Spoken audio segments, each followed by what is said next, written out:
இலங்கையின் டிஜிட்டல் துறையின் வளர்ச்சியை துரிதப்படுத்தி 2030 ஆண்டளவில் டிஜிட்டல் ஏற்றுமதி வருமானத்தை 5 பில்லியன் அமெரிக்க டாலர்களாக உயர்த்தும் நோக்கில் தயாரிக்கப்பட்டுள்ள மூலோபாய வரைபடத்தை மீளாய்வு செய்வதற்கும் அது குறித்து தொழில்துறையினரிடையே இணக்கத்தை உருவாக்குவதற்கும் ஏற்பாடு செய்யப்பட்டிருந்த தேசிய செயலமர்வு நேற்று கொழும்பில் இடம்பெற்றது.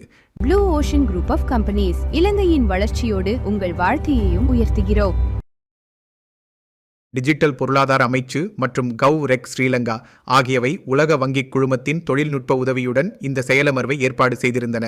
இலங்கையின் தகவல் தொழில்நுட்பத்துறை தொடர்பான மதிப்பீட்டு அறிக்கை மற்றும் முன்மொழியப்பட்ட மூலோபாய வரைபடம் ஆகியவை இந்நிகழ்வில் சமர்ப்பிக்கப்பட்டன.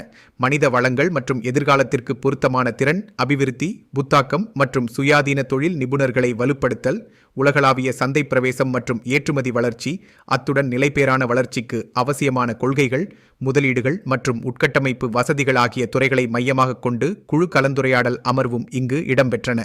இலங்கையின் டிஜிட்டல் தொழில்துறையை உலகளாவிய ரீதியில் நிலைநிறுத்துதல், செயற்கை நுண்ணறிவு காரணமாக தொழில்துறையின் வர்த்தக மாதிரிகள் மற்றும் வேலைவாய்ப்புகளில் ஏற்படும் மாற்றங்கள், புலமைசார் சொத்து மற்றும் டிஜிட்டல் தயாரிப்புகளை அடிப்படையாக கொண்ட உயர் பெறுமதிமிக்க ஏற்றுமதிகளை வளர்த்தல் மற்றும் உள்நாட்டு புத்தாக்கங்களை உலகளாவிய சந்தைக்கு கொண்டு செல்வதற்கு தேவையான நடவடிக்கைகள் குறித்தும் இங்கு விசேட கவனம் செலுத்தப்பட்டது.